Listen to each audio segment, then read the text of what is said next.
অন্নপূর্ণা ভান্ডারের টাকা আপনার এখনো ঢোকেনি।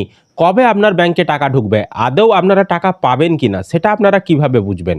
বা টাকা পাওয়ার জন্য আপনাদেরকে কি করতে হবে? কারা টাকা পাবেন না? যাই করে নিন, কারা টাকা পাবেন না? কাদের নাম বাদ দেওয়া হয়েছে? বা আবারও কি টাকা ছাড়া হবে? পয়লা জুলাই যে টাকা ছেড়েছিল তারপরে? এই সমস্ত প্রশ্নের উত্তর আমরা আজকের এই ভিডিওতে দেওয়ার চেষ্টা করব। অবশ্যই ভিডিওটি বেশি বেশি করে শেয়ার করে দিন, সকলেই যাতে খবরটি জানতে পারে। আর এই ধরনের তথ্য আপডেটগুলো সবার আগে পেতে চ্যানেলটিকে সাবস্ক্রাইব করে রাখবেন। আর ফেসবুক থেকে যারা ভিডিওটিকে দেখছেন পেজটিকে ফলো করে রাখতে ভুলবেন না। তো প্রথমেই একটা গুরুত্বপূর্ণ বিষয় আলোচনা করব যে আজকে আবারও টাকা ছাড়বে কি ছাড়বে না। দেখুন, আপনাদেরকে বলে রাখি, পয়লা জুলাই টাকা ছাড়া হয়েছে, হিউজ সংখ্যক টাকা ছাড়া হয়েছে। কিন্তু পয়লা জুলাই যতজনের টাকা ছাড়ার কথা ছিল সকলের কিন্তু টাকা ব্যাংক অ্যাকাউন্টে ঢোকে নি। মোট 1,30,00,000 উপভোক্তার ব্যাংকে টাকা পাঠানোর কথা ছিল, কিন্তু কাল কিন্তু সবার ব্যাংকে টাকা ঢোকেনি। অনেক ব্যাংকের সার্ভার সমস্যা থাকার জন্যও ব্যাংকে টাকা ঢোকেনি, বা যে লট অনুযায়ী টাকা পাঠানো হয়েছিল সেই কিছু লট কিন্তু এখনও টাকা ছাড়তে বাকি রয়ে গেছে। তো সেই টাকাগুলো আজ 2রা জুলাই আজকে কিন্তু ছাড়া হবে। অর্থাৎ আপনার যদি টাকা এখনও না ঢুকে থাকে, আপনারা অপেক্ষা করে থাকুন। আপনাদের হয়তো আজকে বা কালকে টাকা ঢুকলেও ঢুকে যেতে পারে। বুঝতে পারলাম? এবার দেখুন, আপনি টাকা পাবেন কি পাবেন না সেটা বোঝার কি উপায় রয়েছে। তো আপনাদের সুবিধার্থে বলে রাখি, ইতিমধ্যেই প্রতিটা বিডিও অফিসে কারা কারা টাকা পাবে, এবারে যে টাকাগুলো ছাড়া হয়েছে পয়লা জুলাই যে অনুষ্ঠান করে, কারা কারা টাকা পাবে তার পূর্ণাঙ্গ লিস্ট রয়েছে আপনার বিডিও অফিসে। তো সেক্ষেত্রে ওই বিডিও অফিসে কোন পঞ্চায়েতে কতজন টাকা পাবে, তাদের নাম, তাদের আধার কার্ডের লাস্ট 4টা সংখ্যা, মোবাইল নাম্বার, এই ধরনের একটা করে তাদের সিট বানানো রয়েছে, এক্সেল সিট বানানো রয়েছে, লিস্ট বানানো রয়েছে। কোন কোন পঞ্চায়েতের কতজন উপভোক্তা কারা কারা টাকা পাবে তার লিস্ট রয়েছে। তো সেক্ষেত্রে আপনার যদি টাকা না ঢোকে, আপনারা 1-2 দিন অপেক্ষা করুন।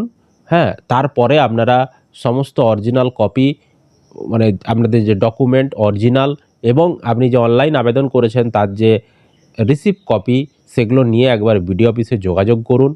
ঠিক আছে? সেখানে যান। দরকার হলে এমনিও আপনি লিস্ট দেখতেও যেতে পারেন যে আপনার নামটা লিস্টে রয়েছে কি নেই টাকা পাওয়ার লিস্টে। যদি সেখানে দেখতে পান আপনার নামটা লিস্টে রয়েছে, তাহলে আপনার টাকা ঠিকই ঢুকে যাবে। হ্যাঁ, কিছুটা অপেক্ষা করতে হবে। মানে বিভিন্ন সার্ভার সমস্যা বা টেকনিক্যাল ইস্যুর জন্যও কিন্তু টাকা ঢুকতে সমস্যা হচ্ছে অনেকের। তো যদি আপনার লিস্টে সেখানে দেখেন নাম রয়েছে, টাকা কিন্তু আপনি পেয়ে যাবেন। এছাড়াও বিডিও অফিস থেকে অনেক গ্রাম পঞ্চায়েতে লিস্টও পাঠানো হয়েছে যে ওই গ্রাম পঞ্চায়েতের কারা কারা টাকা পাবে। তো সেক্ষেত্রে আপনারা পঞ্চায়েতেও যোগাযোগ করতে পারেন। তবে লিস্ট অনেক জায়গায় লিস্ট প্রকাশিত হওয়ার পর বিভিন্ন বিক্ষোভও শুরু হয়ে গেছে মহিলাদের মধ্যে, যে তারা যোগ্য তারপরেও কেন তাদের নাম লিস্টে নেই। হ্যাঁ, এরকমও প্রশ্ন করেছেন। সেক্ষেত্রে লিস্ট পাবলিককে আবার দেখাবে কি দেখাবে না সেই নিয়েও একটা প্রশ্ন তৈরি হয়েছে। কারণ পাবলিক তো ঝামেলা লেগে যাবে না, তার নাম যদি লিস্টে না দেখতে পাই। তবে এটাই টাকা দেওয়ার শেষ নয়। মানে আপনি যদি এবারের লটে টাকা না পান তাহলে যে আপনি অযোগ্য সেটা আপনি ধরে নেবেন না। অনেক যোগ্যরাও এবারে টাকা পায়নি, কারণ সবার নাম এখনও লিস্টে তোলা যায়নি। যতগুলো ভেরিফিকেশন সিস্টেমের মাধ্যমে করা গেছে ততজনকেই টাকা দেওয়া সম্ভব হচ্ছে। বাকিদের পরবর্তী আবার যখন টাকা ছাড়বে, হ্যাঁ, পরবর্তী সময়ে তাদেরকে আবারও যুক্ত করা হবে। ঠিক আছে? সুতরাং আপনি যদি এবারে টাকা না পান, হ্যাঁ, আপনি ধরে নেবেন যে আমি আর কোনোদিনই টাকা পাবেন না, সেটা কিন্তু ভুল ধারণা। বুঝতে পারলাম? হ্যাঁ, পরবর্তী সময়ে আবারও টাকা ছাড়বে। হ্যাঁ, আবারও অনেক উপভোক্তা যুক্ত হবে। পরবর্তী সময়ে যারা আবেদন করছে তাদেরও ভেরিফিকেশন করে আবারও পরবর্তী লটে টাকা ছাড়বে। সেক্ষেত্রে টেনশন নেওয়ার কোনো দরকার নেই। অপেক্ষা করে যান। হ্যাঁ, কিছুদিন 1-2 দিন অপেক্ষা করুন বা 1 সপ্তাহ অপেক্ষা করুন।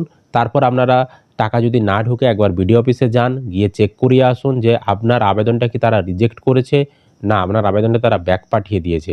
আর যদি দেখেন আপনার আবেদনটা সঠিক রয়েছে, হ্যাঁ, কোনো কিছু তারা এখনও করেনি, এখনও ভেরিফিকেশন হয়নি, তাহলে চিন্তা করবেন না। পরবর্তী সময়ে যখন ভেরিফিকেশন হয়ে যাবে তখন কিন্তু আবার পরবর্তী সময়ে যখন টাকা ছাড়বে আপনার কিন্তু টাকা ঢুকে যাবে। ঠিক আছে? এটাই কিন্তু টাকা দেওয়ার শেষ হয়ে যায়নি। এবার প্রশ্ন, কাদের নাম বাদ দেওয়া হচ্ছে।